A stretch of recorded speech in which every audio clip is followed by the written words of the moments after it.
What if everything you've ever known about reality is just the tip of an iceberg, a faint glimpse of a far deeper structure beneath the surface? What if the key to unraveling this hidden architecture is encoded in an ancient mystical tradition, quietly preserved for centuries by those who dare to look beyond everyday illusions? Prepare to explore Unlock the Kabbalah Code, how one insight can change everything, a journey through a system so profound, it's said to bind our world to the cosmic blueprint of creation. Kabbalah has been shrouded in secrecy, myth, and sometimes outright misinformation. Popular culture might reduce it to a celebrity fashion or a series of cryptic symbols. But the Kabbalah that mystics and sages studied centuries ago is far from superficial. Rooted in Hebrew mysticism, yet interwoven with universal truths recognized by alchemists, hermeticists, and spiritual seekers worldwide, Kabbalah offers a map, a coded lens, through which you can interpret life's most perplexing riddles. Are you ready to challenge your assumptions? Because once you unlock even a single insight from these esoteric teachings, your world may never look the same again. Chapter 1: The mysterious origin of Kabbalah. Kabbalah is often traced to the earliest texts of Judaism, particularly the Torah. Yet its roots arguably stretch back even further. Some claim its foundational concepts predate written history. The term Kabbalah comes from a Hebrew word meaning to receive, hinting that this wisdom is not something you conquer through logic alone but rather something you become receptive to through devotion, contemplation, and a willingness to confront the unknown. The earliest known Kabbalistic texts, such as the Sefer Yetzirah, Book of Formation, and the Zohar, Book of Splendor, read more like cryptic ciphers than straightforward religious manuals. Their pages overflow with mystical references to letters, numbers, archetypal images, and cosmic forces. Modern scholars squabble over authorship and dates. Some date Sefer Yetzirah to Abraham's era, while others place it in the early medieval period. The point, however, is not the precise origin, but the consistent testimony. Kabbalah deals with the architecture of existence itself. Historically, Kabbalah was guarded jealously. Rabbis cautioned that only those over 40, solidly versed in the Torah and Talmud, should even attempt to study it. Some claimed the unprepared mind could be driven to madness by its revelations. Was this just gatekeeping? Or was it a recognition that Kabbalah's vantage point challenges the ordinary sense of self so intensely that it demands a stable foundation? Chapter 2: The Tree of Life, a Cosmic Blueprint. Ask anyone about Kabbalah, and they'll mention the Tree of Life. Often depicted as a geometric figure with 10 interconnected spheres called Sephiro, the Tree of Life is essentially a map of reality, bridging the unknowable divine source, Ein Sof, to the material world we see. The spheres, Sephiro, each Sephira, singular of Sephiro, represents an aspect of the divine as it steps down from infinite potential into finite manifestation. Keta, crown, at the top corresponds to pure, undifferentiated will. Malkuth, kingdom, at the bottom corresponds to the physical realm. Between them lie 8 other nodes: Chokmah, Bina, Da'at, sometimes hidden, Chaste, Gevura, Tiferet, Netzach, Hod, Yesod, each capturing a nuance of creation. Pathways and balance lines connect the Sephiro, forming 22 paths symbolically tied to Hebrew letters. These connections hint that no aspect of reality exists in isolation. Everything emerges from the interplay of contrasting forces. Kabbalists see these pathways as dynamic channels for consciousness, pointing to how divine energy, or light, flows from the cosmic source into everyday experience. Personal and cosmic. The Tree of Life isn't just a cosmic blueprint, it's an internal mirror. Each Sephira can exist inside your psyche, reflecting your virtues, flaws, yearnings, and limitations. By meditating upon these spheres and their pathways, you can ascend or descend the tree, integrating the microcosm, yourself, with the macrocosm, the universe. Chapter 3: Decoding Reality Through Letters. Kabbalah thrives on the premise that language, particularly Hebrew, bridges the spiritual and physical realms. Each Hebrew letter is seen as a channel or vessel for divine energy. Kabbalists meticulously study the shapes, numerical values, gematria, and symbolic resonances of letters, believing they encode secrets about creation. Gematria in Hebrew, letters double as numbers. Aleph corresponds to 1, Bet to 2, and so on. By analyzing word values, Kabbalists discover hidden relationships. For example, the Hebrew words for love, ahava, and 1, Echad, share a numerical value of 13, implying a mystical link between unity and love. This isn't just wordplay but a lens showing how different concepts reflect or reinforce each other within cosmic order. Natarakan and Temura. Beyond gematria lie more arcane techniques like Natarakan, acrostics, and Temura, letter permutation. Using these, Kabbalists rearrange letters to reveal new layers of meaning or obscure them to veil deeper truths. This can seem reminiscent of cryptography, fueling speculation that Kabbalah is a coded system designed to safeguard cosmic secrets. Vibrational theory. Some mystical schools, blending Kabbalah with Eastern thought, argue that each Hebrew letter carries a distinct vibrational frequency. When spoken or meditated upon, these frequencies can attune the practitioner's consciousness to spiritual realities. Imagine speaking reality into being, a concept that resonates with the biblical notion of a universe created by divine utterance. Chapter 4, The Four Worlds, Layered Realities. To fully grasp Kabbalistic cosmology, you need to understand the concept of four worlds, Atzilut, emanation. The highest world, closest to the divine essence. Here, dualities barely exist, everything remains in near-perfect unity. If you were to peer at reality from Atzilut, you'd see it all as a single pulsating being of light. Briah, creation, the world of pure intellect or archangelic presence. Here, forms begin to differentiate, archetypal concepts take shape, but physicality is still non-existent. This realm resonates with universal ideas, like the blueprints for existence. Yetzirah, formation, the realm of angels and subtle energies. Patterns in Briah crystallize further, morphing into more tangible outlines, though still intangible to the physical senses. Emotions, imaginative constructs, and energetic forms dwell here. Asaya, action, our day-to-day world of physical form. Matter, time, cause and effect. This is where you live, eat, work, and grow old. Asaya is the end product of the cosmic emanation, yet ironically, it's also where we have the chance to consciously influence creation by aligning or misaligning with the flow from above. Why do these four worlds matter? Because each level shapes the one below. Understanding them allows the Kabbalist to navigate not just the material plane, but the subtle scaffolding that births events, relationships, synchronicities, and personal growth. Chapter 5, Secrets in Plain Sight. The Hermetic link. Kabbalah isn't an isolated tradition. Hermetic philosophy, Christian mysticism, Sufism, and other esoteric schools intersect with Kabbalistic thought at key points. One reason is the principle of as above, so below, a Hermetic axiom that finds an echo in Kabbalah's layered worlds and the microcosm-macrocosm parallel of the tree of life. Alchemy's wedding with Kabbalah. During the Renaissance, European alchemists frequently cited Kabbalistic sources. They believed that the transmutation of base metals into gold was not merely chemical, it was symbolic of spiritual ascent, paralleling the journey up the Sephirot. Christian Kabbalah figures like Giovanni Pico della Mirandola synthesized Kabbalah with Christian theology, seeing in the tree of life reflections of the Trinity, the Christ figure, and other elements. This integration was controversial but sparked an esoteric revival, bridging cultural divides. Rosicrucians and secret societies like the Rosicrucians, Golden Dawn, or certain Masonic rites weave Kabbalistic concepts into their rituals, building upon the universal framework Kabbalah provides. This synergy perpetuates the idea that Kabbalah is a universal code, hidden in plain sight throughout Western esotericism. Why is this cross-pollination essential? Because it underscores Kabbalah's adaptability. Any spiritual or philosophical system can plug into it, gleaning insights about cosmic structure and the nature of consciousness. Chapter 6, The One Insight That Shatters Reality. So far, we've circled around the lush forest of Kabbalistic symbols and concepts. But what is the single insight that can change everything? For many Kabbalists, it's the recognition that the world is not separate from consciousness. The boundary between observer and observed is more porous, indeed, more illusory, than common sense would suggest.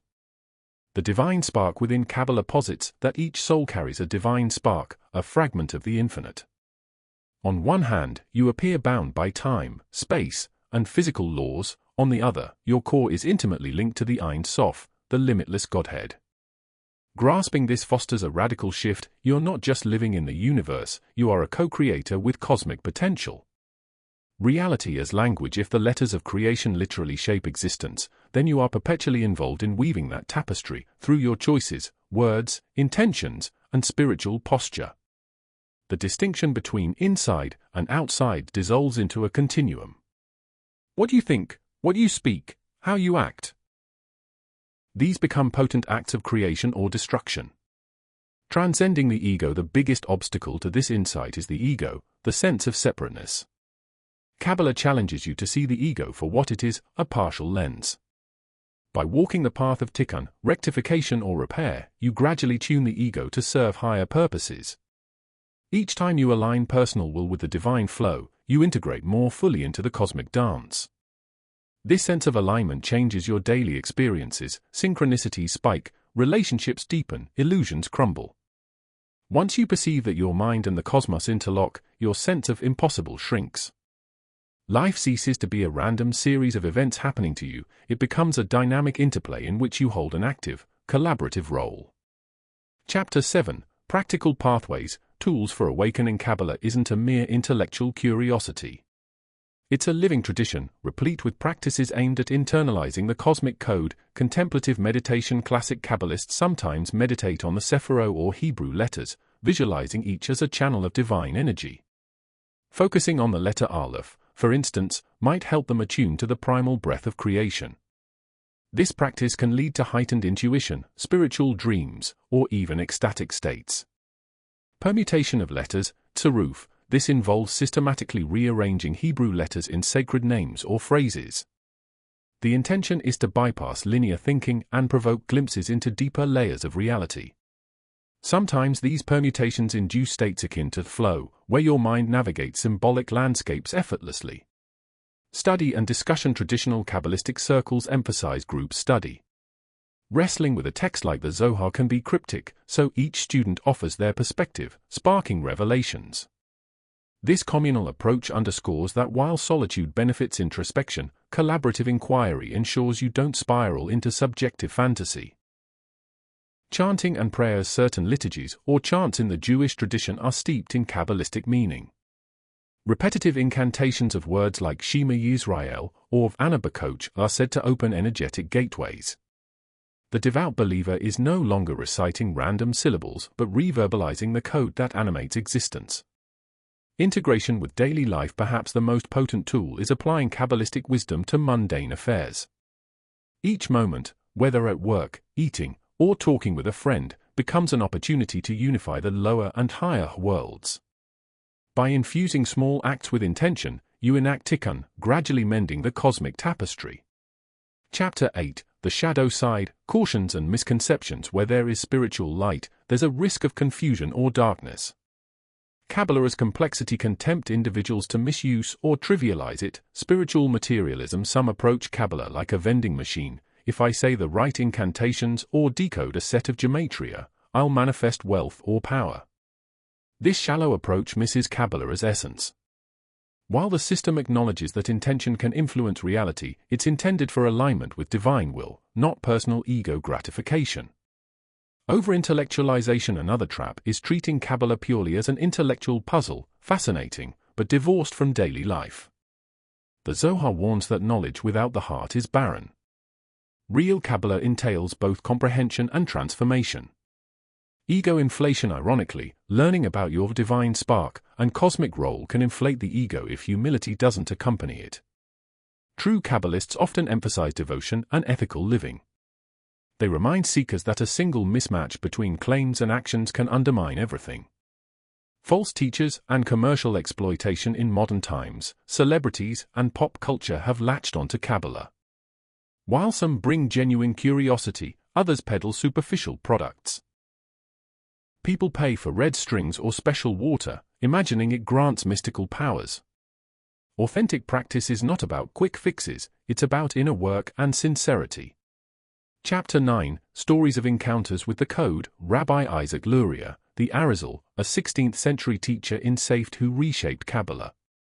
He's said to have perceived spiritual conditions by merely looking at someone, diagnosing cosmic imbalances triggered by everyday deeds. His emphasis on tikkun olam, repairing the world, taught followers that even small acts echo through the cosmic tapestry. Modern-day tech-savant rumors swirl of a data engineer who, after dabbling in letter permutations and gematria, pioneered a revolutionary coding algorithm. He claimed the math of Kabbalah mirrored certain computational principles. Whether literal or myth, it reflects Kabbalah's wide net, bridging spirituality and technology. The disenchanted a theology student once immersed himself in the Zohar, seeking deep answers or powerful magic. Instead, he confronted illusions he held about himself. The symbolic labyrinth forced him to face unresolved guilt and a thirst for validation.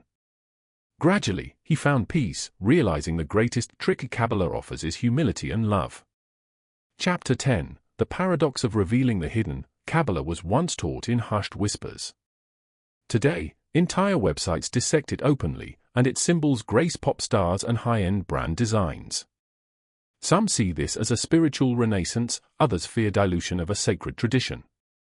A new era of revelation Jewish eschatology contains hints that, as we approach a messianic age, hidden wisdom will become commonplace.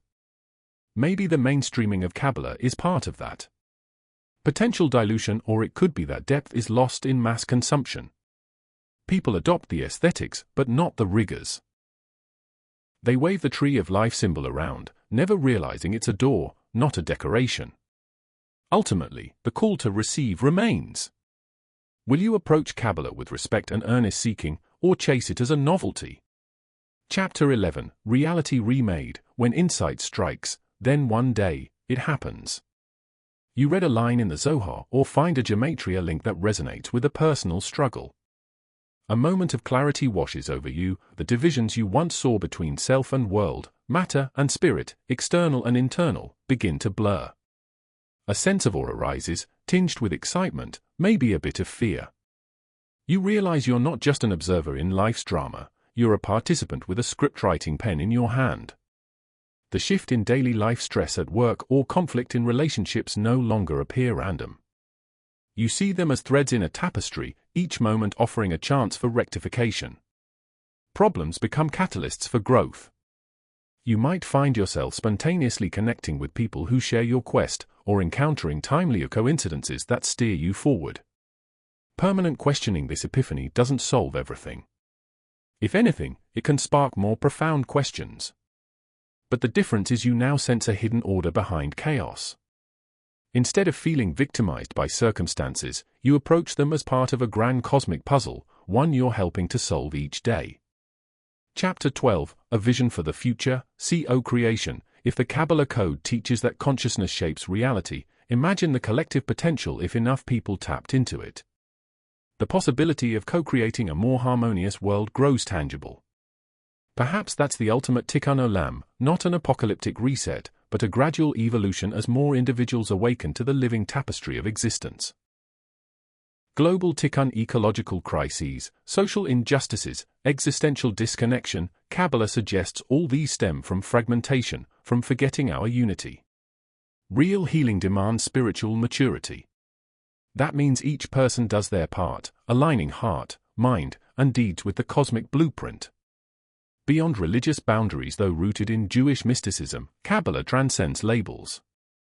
Anyone can glean insights. The goal is not conversion but expansion, bridging divides through shared wonder at the hidden geometry of being. You're the missing piece. Kabbalists say each soul has a unique spark that, once ignited, contributes to the collective flame.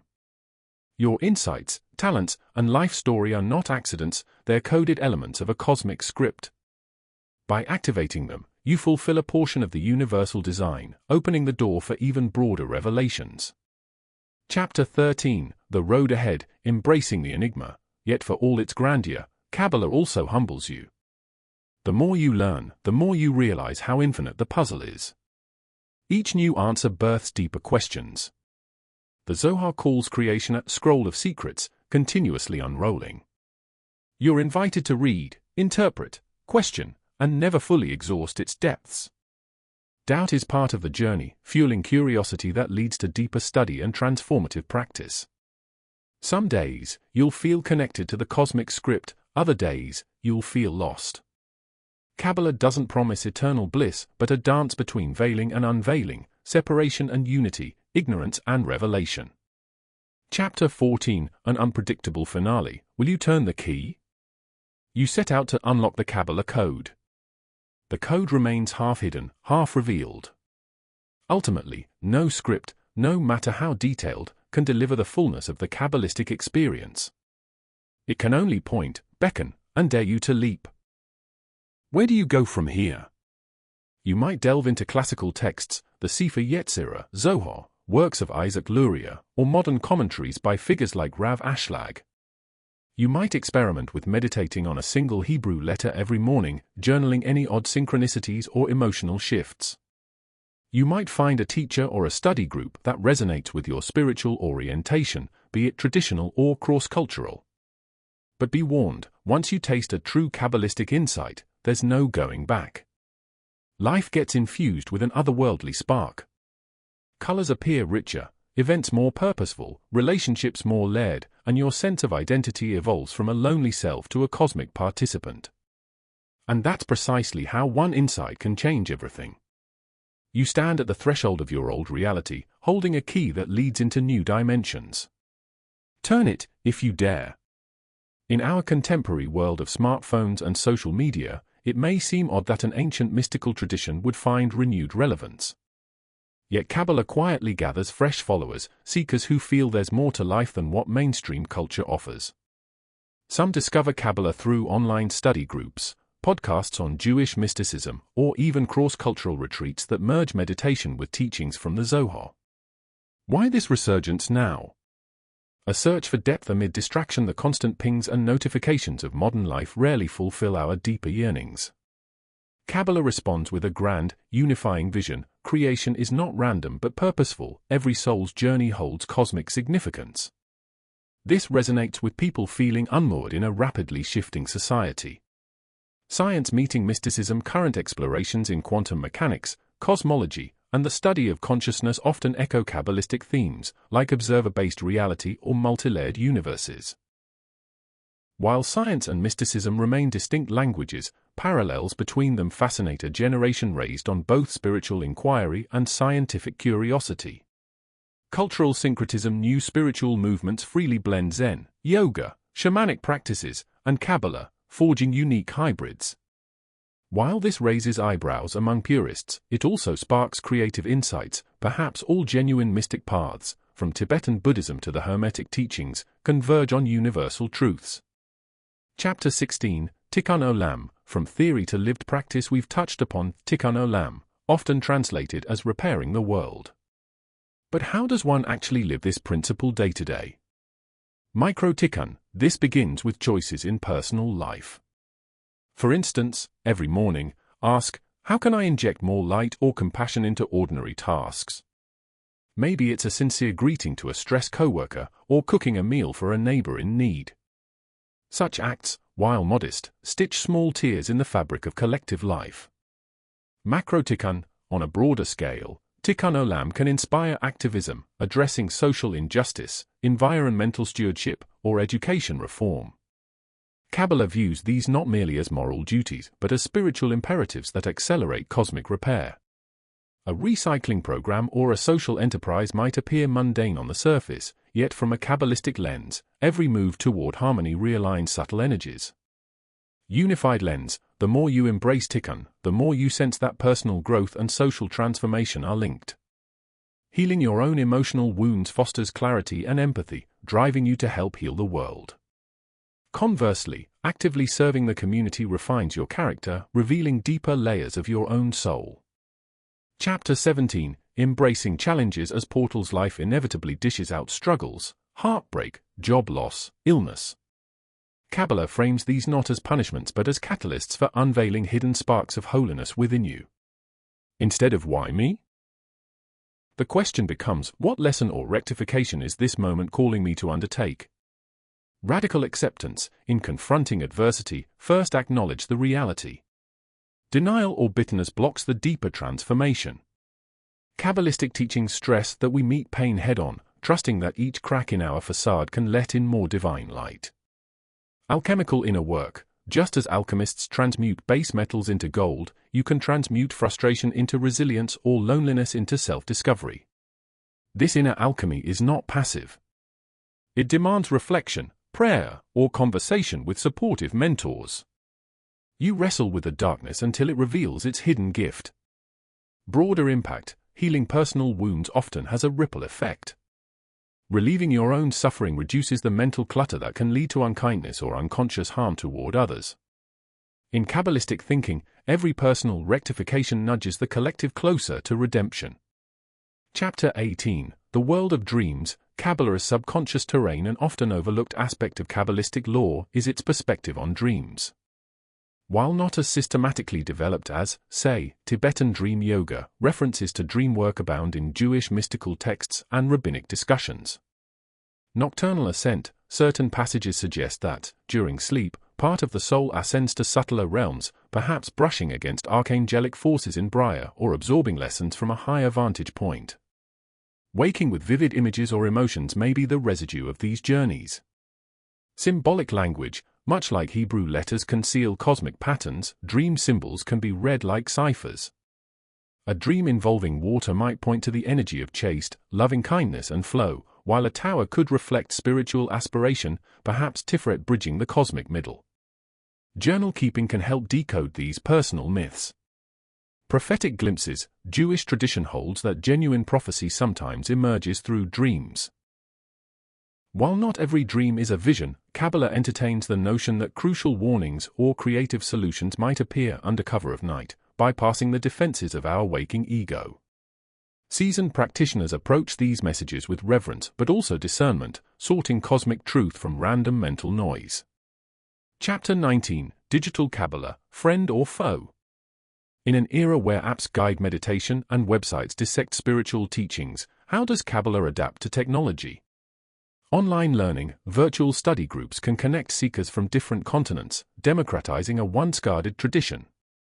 This new accessibility fosters cross-pollination of ideas. However, critics worry about oversimplification. One can't truly glean the depth of Zoharic passages via quick summaries or algorithmic verse of the day. Gematria tools: modern software lets you plug Hebrew words into a program to instantly compute gematria values, highlighting numerical relationships. It saves time but also shortcuts the contemplative aspect. Traditionally, gematria was a slow, meditative process that built spiritual sensitivity. Balancing act: perhaps the best approach merges technology's efficiency with age-old seriousness. You might use an online commentary to clarify a puzzling passage, then spend quiet offline hours digesting it. Kabbalah remains, at its core, a path of personal transformation. No app can do the inner work for you. Chapter 20: One Insight. Limitless ripples. Recall the central premise: a single Kabbalistic realization can reshape your entire perception. This might unfold subtly over weeks or dramatically in a flash of insight. In either case, the real test is how that shift integrates into daily life. Relationship shifts: imagine discovering that each conflict with a loved one reveals an unhealed dimension in your own psyche. Instead of blaming, you see an invitation to refine your compassion. The result? Fewer senseless arguments, more genuine connection. Professional purpose: Kabbalah can transform how you view your job. Even repetitive tasks might serve as platforms for mindfulness, pouring cosmic harmony into the world through meticulous, devoted labor. Or you might realize your career path no longer aligns with the values you've uncovered, prompting a bold transition. Spiritual creativity: musicians, writers, and artists often find Kabbalistic frameworks ignite new creativity. A painter might interpret the Sephirot on canvas, or a poet might weave gematria clues into verses. These artworks then carry spiritual resonance, extending Kabbalah as code into the collective imagination. Chapter 21: A Tale of Transformation. Hannah's Awakening. To illustrate the human dimension, consider Hannah, a high-strung medical student consumed by competition and self-doubt. One night, she stumbles upon a commentary linking the Hebrew letter Yod with divine potential. Intrigued, she meditates on Yod, smallest of letters, yet signifying infinite creative spark. Gradually, Hannah's mindset shifts: less anxiety, she still studies hard, but an inner calm emerges. The letter Yod becomes a mental anchor. In moments of stress, she pictures it radiating gentle light. Empathy with patients, instead of ticking clinical boxes, she starts addressing emotional nuances. Strangely, her patients open up more, and her mentors note a blossoming bedside manner. Synchronicities, she meets a fellow student exploring mystical Judaism, fueling deeper study. They exchange insights on how cosmic letters underlie all biology. Hannah's approach to medicine broadens, bridging science with subtle energies. This shift began with a single letter, a small door into the vast Kabbalistic labyrinth. Yet it changed her destiny and, arguably, the destinies of the countless patients she'd someday treat. Conclusion: it's awakening the code, and yourself ultimately, unlock the Kabbalah code.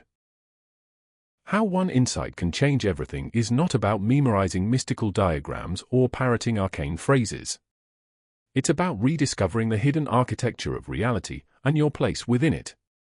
Every letter, every sapphira, every cosmic realm points to a central truth: you are both a spark of the divine and a co-author of creation's unfolding story. Yes, Kabbalah can be studied academically. You can parse Hebrew letters, debate historical authorship, or theorize about ancient manuscripts. But the real treasure lies in living these teachings. Speak words imbued with awareness of their creative power. Perform deeds that heal rather than harm.